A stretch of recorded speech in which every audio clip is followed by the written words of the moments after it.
This is a big moment. What would you say from a practical perspective when he fell? The fact that he fell down by 2 games about 45 minutes ago, he's still only down by 2 games. So Vidit holding his own. We'll see if he can make up some ground in the faster time controls, right? He's holding his own. Both players, took some hits as black, right? Wesley lost a couple times in this line, and Vidit's open Spanish has been, well, he's just giving Wesley too much fun. Yeah. I think that's almost the word. But I think it's a very good thing that he's managed to stabilize, as you said, at -2. We've seen a lot more than that this year. But I'm curious when Wesley starts playing a bit more solid as black, like maybe in this game. Although this game's going to be pretty wild with open position. If how he's going to generate chances if Wesley starts to close things down a bit more, because part of Vidit's wins have been because Wesley's allowed that. He's been playing very ambitiously against the Catalan, or he was playing that. And we know Wesley has this mode where he doesn't allow that. And let's see. This is good. This is a nice approach for White though. Hikaru made the bold prediction that if Wesley doesn't lose this game, it's over. Believes that Wesley is the strong favorite as the time controls get faster. But Hikaru is great at making predictions, as JD Cannon points out on Chess TV, but Hikaru also predicted David Andreassian would beat Vidit.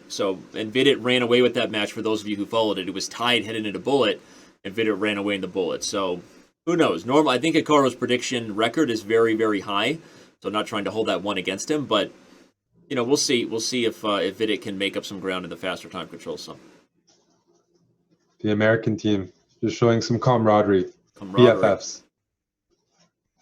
Well, he knows it's Wesley's birthday, so he's showing the love for Wesley today on his 25th. So, what did Hikaru get Wesley for his birthday? Hikaru, what did you get Wesley for his birthday? that's a maybe a tweet. What are these guys? What sort of birthday gift was it? I'm curious. I'm curious too. All right, well, E3 is played now. Nice move by Vidit. You got to put these bishops sort of on a leash here. In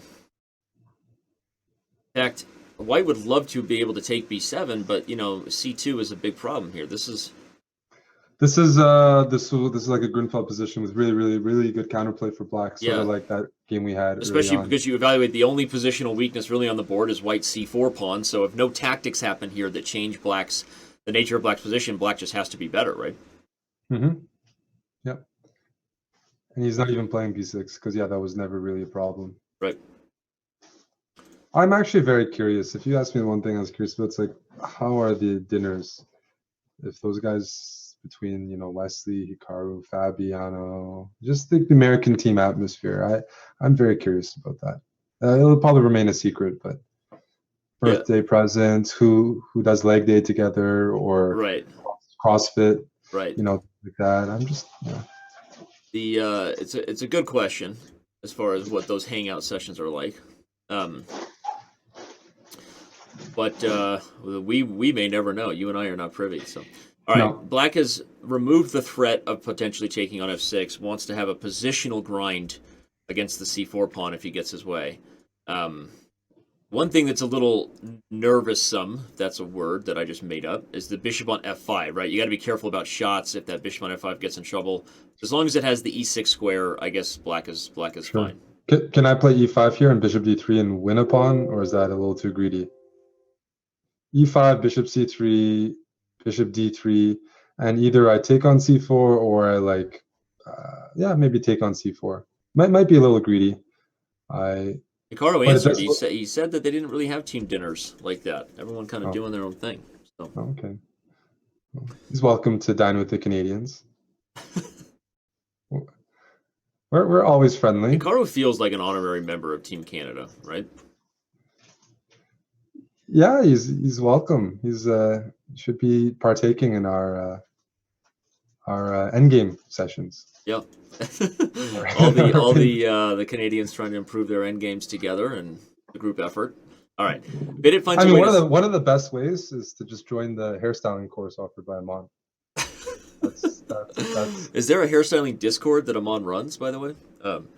It's his Instagram DMs. Okay. So people use Instagram, you have to slide into his DMs, and that's client one-on-one basis. Not everyone gets accepted. Yeah, personal invite needed to attend. But all right, Vidit finds a way, which from a practical perspective may be smart. He gives up the weakness we've been touting and maybe wants to use that as counterplay. The fact that Wesley has to try to coordinate to unpin that bishop without allowing any other tactics. So, well, I'm glad Wesley went pawn hunting, channeling what I would also do here. Takes, and now you're probably going to get knight to d2, or even bishop f1. Yeah, and then b5. And the main no matter issue what, is though, this is going to be good for black. And the knight on f8, Danny, is very tricky. It's going to go to e6 and g5 in some lines.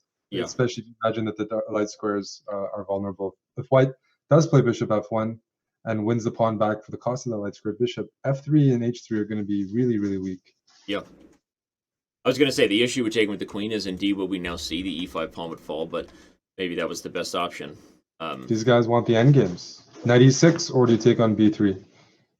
Or is he going to play... Knight e6 seems very logical, just to improve your pieces, and maybe a5, a4. Uh-huh. Yeah, this is going to be a long endgame, as Hikaru points out, so I think we're pretty safe in our prediction that this will be the last 5-minute game. A quick break, and then the 3-minute chess portion rolls on. So for all 5,000 of you, the excitement has just begun. Stay tuned. All right. I like this. I like the outside idea always of Harry getting involved, h5 and h6, and who knows the potential on the king side. This is okay. Queen c2 is a good move because in some endgames, even though black has the outside passed pawn, white can be the one that ends up on top. With the, let's say, if we had time to put our bishop on d5, then we'd be really happy. But right. Queen c2 is a very annoying move, preventing that. So I do like that decision by. And now, if you take a7, you lose f2, and with it potential. Do you take f2 or take on b3? If you take f2, I take b6. At least I'm up a pawn. I guess I was assuming that if I take f2, you take b6, I get g5 in or something, and I just loved the idea of an attack. But okay, I guess I was too superficial of an idea. Black wants to just settle on the outside b pawn. Yeah, I guess I like black here, just pushing the b pawn and being very, very straightforward about that. And I'm gonna play b5, b4, and put my queen on c3 maybe, so that I can win that diagonal, something like that. As white, I'd love to use this majority. I think Vidit will repeat, actually. Seems safe, given that he probably is the only one who can lose the ending. Okay, no, he goes bishop d5. Okay, so let's say queen b2, king g2. So he's going to play this endgame where, okay, king g2, yeah. He's and then got the bishop versus the knight, right? So some advantages in the open board here, especially if he can play moves like queen to the 7th rank and get tactics going against f7. Hikaru says king g2, knight c7. Wesley will simplify with knight c7. Knight c7, yeah, that's right. Take c6. Ooh, it's got... What's just saying that here? After queen takes f2, maybe just king h3. That's going to be a draw. I'm going to play queen b7 check. Queen b7, he'll take b6, and there's just nothing to it. Solid. These are some solid players. Yep. That's what we can say.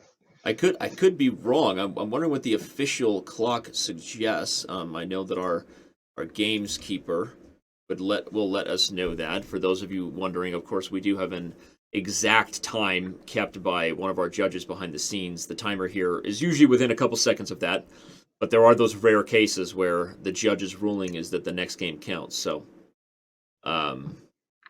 yeah, Vidit's saying, I mean, Hikaru's saying Vidit should use the time here to get it off the clock and not play another game as black. I tend to agree with Hikaru there for match strategy. Yeah, I think Wesley's also doing that, though, isn't he? Yeah, Wesley's deciding he's tired of 5 minutes. Wesley was the one who asked me, by the way. Wesley asked me privately in Zoom, like, hey, how much time do we have left at 5 minutes? I think he was getting bored. Are you allowed to share that? I think so. The locker room talk? Locker room. Well, I'm not, not all of it. Private. Just keep my message. Not all of it, but it was about 15 minutes. Oh, okay, no. It's over. I think it was officially noted by our judge keeper before I move on.